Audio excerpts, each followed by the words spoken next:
हर हर महादेव। 18वां अध्याय शुरू करते हैं।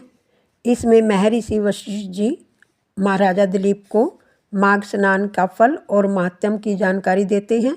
श्री राधे राधे।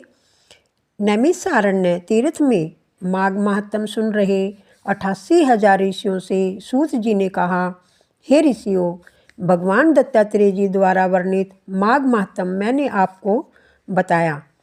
अब मैं महर्षि वशिष्ठ जी द्वारा महाराजा दिलीप को कहे हुए माघ स्नान के फल और महात्म्य का वर्णन करता हूँ।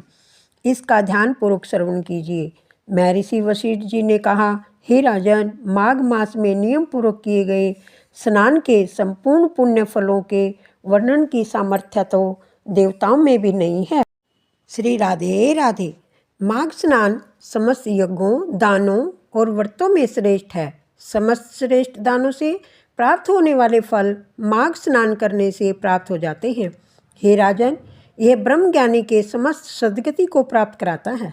यह घोर पात के मनुष्य भी मकर के सूर्य में माघ स्नान के पश्चात इस आराधना करते हुए दान करते हैं तथा अपने शेष जीवन में पापों से बचे रहकर शुभ कर्म करते हैं, तो वे समस्त पापों संतापों से मुक्त होकर सद्गति को प्राप्त करते हैं। श्री राधे राधे। हे दिलीप जी, माघ स्नान से मनुष्य पवित्र होकर मातृ पितृ कुलों के पितरों सहित उत्तम सुंदर विमानों पर चढ़कर स्वर्ग को जाते हैं। जो माघ महीने में नदी में अरुणोदय काल का स्नान करता है, वह पिता तथा माता के वंश के समस्त मनुष्यों का उद्धार करके सुंदर माला लेकर स्वर्ग को जाता है।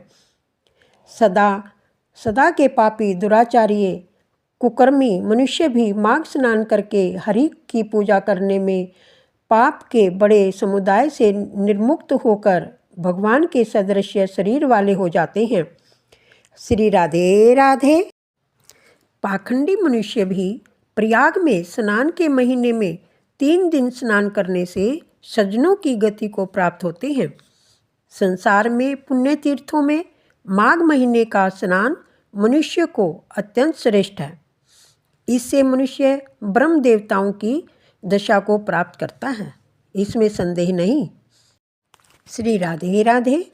हे राजन, माघ स्नान का पुण्य फल इतना अत्यधिक है कि प्राचीन काल में एक समय राजा इंद्र के श्राप से कठिन दुख भोगती हुई गंधर्व कन्याएं भी माघ स्नान करके उस श्राप से मुक्त हो गई थी। माघ स्नान अग्नि की तरह सब पापों को जलाकर नष्ट कर देता है। श्री राधे राधे। 18वां अध्याय संपूर्ण हुआ।